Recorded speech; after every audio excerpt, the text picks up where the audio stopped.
Welcome back. I hope you are awesome. As a part of this video, we'll understand the test execution in big data testing lifecycle. So far, in the big data testing lifecycle, we understood requirements, we understood planning, and also we understood preparation. Why are we doing all these things?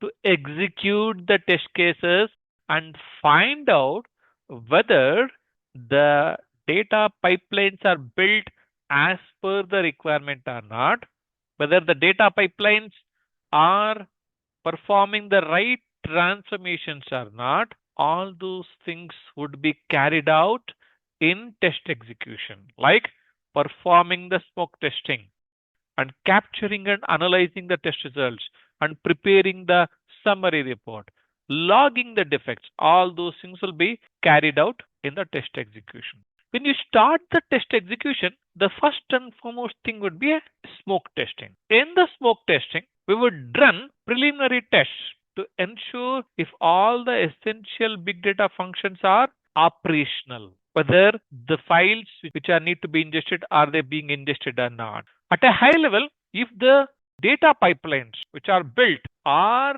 ready to be tested or not, that would be validated in the smoke testing. Once smoke testing passes, we'll perform the functional testing by executing all the prepared test cases against the data pipelines in a big data environment. And if there are any defects, we'll log them in a defect management tool. Then once we perform the test execution, we'll see, hey, how many of them have passed? How many of them have failed? So in the process, we'll see if there are any patterns or anomalies, if there are any areas of improvement we have to do while doing the test execution. After analyzing the reports, we'll prepare the comprehensive summary report detailing out testing outcomes, like how many test cases are executed, how many of them have passed, how many of them have failed, what are the number of defects, how many of them are open, how many of them are closed. All those things would be there as a part of the test summary report. So we log the defects. Why? We log the defects to say the system is not really working as it is intended to do so. So you have to manage the defects. You have to track and prioritize the defects, the resolution, ensuring the communication is done with the development teams. Like if you log some 1,000 defects, all of them cannot be fixed in the same release.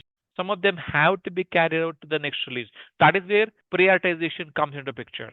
Once you fix the defects and deploy them into the system, then you should ensure that fixes are effective and no new issues have been introduced to the existing system. That would be performed as a part of the regression testing. So in case of report testing, we have to conduct the smoke testing to ensure reporting tool is connected to the correct data sources or not. That is another important. If it is not connected to the correct data sources, then obviously it will spit out the report with the errors and then execute the documented test cases and report the results. In the end, you also have to validate the data. What is there on the report and what is there in the system in data warehouse. That also need to be validated as a part of the report testing. Wonderful. We understood what are the different aspects done in test execution. Thank you.